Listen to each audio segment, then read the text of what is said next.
Hey there guys, today's video is about 3 intermittent fasting mistakes to avoid. So let's get started. Number 1 is not drinking enough fluids.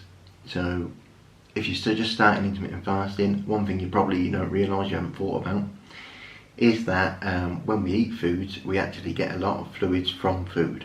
So if you take into account, salad, vegetables, fruits, most types of foods in general contain some amount of liquid.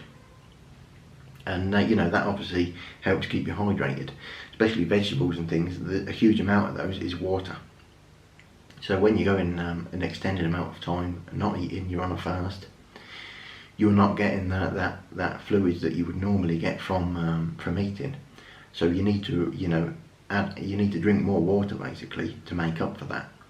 So whilst you're actually in a fasted state, you need to drink more water than you normally would. So if you normally have a couple of glasses, you should have 4 glasses of water at least, really, just to stay hydrated. It doesn't have to be water exactly. It can be sparkling water, it can be certain herbal teas and things. I'm not going to say black coffee, because whilst black coffee is great to drink on a fast, to give you that energy boost, it does actually make you more dehydrated. So that's not one good one for hydration. If you do wake up and drink coffee, then just take into account there that is probably making you more dehydrated. So just add a bit more water to compensate for that. One thing you can do as well, that I sometimes drink, is when you are on a fast, you can add a bit of salt to your water just to help with your electrolytes there. It should be pink salt, Himalayan pink salt. Because that's got there's a huge difference between pink salt and your regular sort of table salt. Your regular table salt is something like 98% sodium chloride. It's just terrible for your health. And many people, salt's very demonised, but really what's important is the type of salt that you're consuming. Pink salt has over 80 different sort of trace minerals and things that are essential to your body, that your body needs, to be healthy. It's 1,000 times healthier than regular table salt, and as I said, it will help you with your electrolytes there, just to keep you healthy overall. So adding a small a pinch of pink salt to your water and things, that can help a lot. So number 2 is worrying too much about muscle loss. So when you are fasted, it's a great time to do cardio. For nothing more than it will just take a part of that time that you're fasting. It will give you something to do, to prevent any sort of breaking of the fast and mindless snacking and things. And when you are in a fasted state, that's when you'll be running off of pure muscle. So you'll be pure fat. Sorry, we don't want to run off of muscle. You'll be burning mostly body fat. Whilst you're doing exercise in a fasted state. So it's the best time to do exercise. Now, in regards to cardio, the way that more muscle will be burnt is doing cardio for extended amounts of times. So, running for an hour and a half, cycling for an hour, that's when muscle will start to be burnt. Now, if you want to avoid, as much muscle loss as possible, because muscle loss is unavoidable on a diet, there will be a small amount of muscle loss. But you can minimise the amount that is lost. So what you need to do is focus on high intensity cardio for small amounts of time. So that could be, for example, interval training there, where you're doing you walk for a small amount of time, then you do a quick 30-second sprint as fast as you can, and then you have a couple of minutes walking to recover, and then another sprint. Doing that for around 20 minutes, that's great. That will get the heart rate very high. And then you'll just have a little rest period in between there. That's probably the best type of cardio that you can do. So avoid those sort of long, steady amounts of cardio, cycling for hours on end. That's what is going to cause more muscle loss overall. So as well, if you wish to avoid, obviously losing any muscle, it's important to include resistance training, weightlifting, just to avoid just to maintain that muscle as much as possible.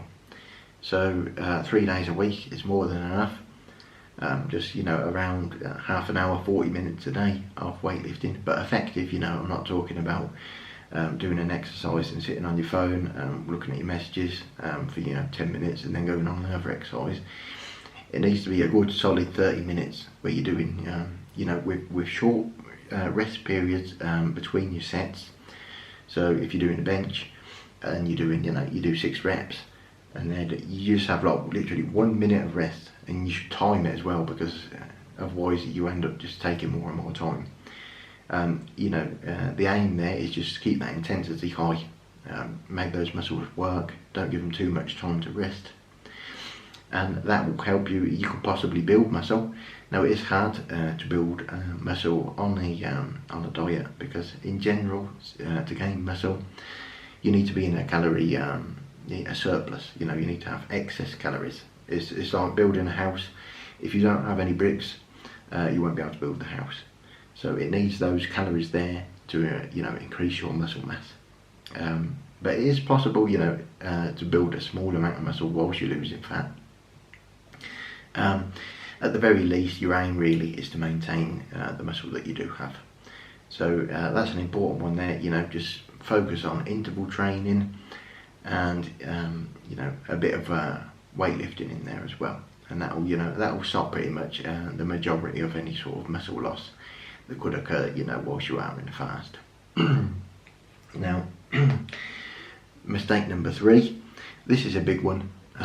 This is staying in the same sort of eating pattern in intermittent fasting. So if you're doing 16-8, which is the typical that everyone does, it's what I typically do most days. You've got a 16-hour fast, and then you've got 8-hour eating windows. Now, if you've been doing this for a long time, say you've been doing it for 6 months, 7 months, and then you've lost a good amount of weight, and you probably haven't got that much left to lose really, if your aim is to lose weight and not you're just doing intermittent fasting for health reasons, then you need to think about upping the amount of hours fasted. Now, fasting for longer amounts of time has increased benefits. One, for example, is autophagy. I think I'm pronouncing that correctly. That's basically your body's cells getting rid of the old cells and replenishing it with new. It's very good for sort of anti-aging effects and various for health in general. It's very good. You should have a little search on Google about that. It's a huge benefit of fasting, and the longer you fast, the more that kicks in. Another reason, obviously, is if you've been doing that for a large amount of time, you've been doing 16 hours. If you increase to 18 hours, you're going to see acceleration in fat loss, in the amount of weight you lose. Again, if you push that to 20 hours, you'll see an even faster rate. So perhaps once you've done a few months of a 16-hour fast, think about increasing it to 18. It's 2 hours more. It is a little bit harder, but you can minimise the effect there by doing 1 hour extra before you sleep. Stopping eating an hour early, and then the next day when you wake up, it's just 1 hour more. So think about changing that. It will accelerate the fat loss. It's better for your health. Also, you don't need to do the exact same amount of hours every day. If you typically do 16-8, so you do your 16-hour fast, but one day, for example, you just don't feel hungry and you've easily got to your 16 hours, then push it a few hours longer. If you can do 17, 18, 19 hours, 20 hours, even if it's just one day when you're not feeling hungry, then that's going to have a profound effect on your weight loss, on your fat loss. So if there are days when it's particularly easy, consider extending the fast. It doesn't need to be the exact same amount of hours fasted every day. Again, the same thing applies if it's difficult. If you're having a day where you're not going to get to 18 hours, you're feeling a bit ill, you're very hungry, whatever it may be, then you could do just a 16-hour fast that day. I mean, it doesn't matter, but as a rule, 16 hours minimum. Anything less than that, it's not really going to count as intermittent fasting. But yeah, they're just my 3 intermittent fasting mistakes to avoid. Hope that's been of some use, hope that's helped you out. Give the video a like, subscribe, and I'll see you in the next video.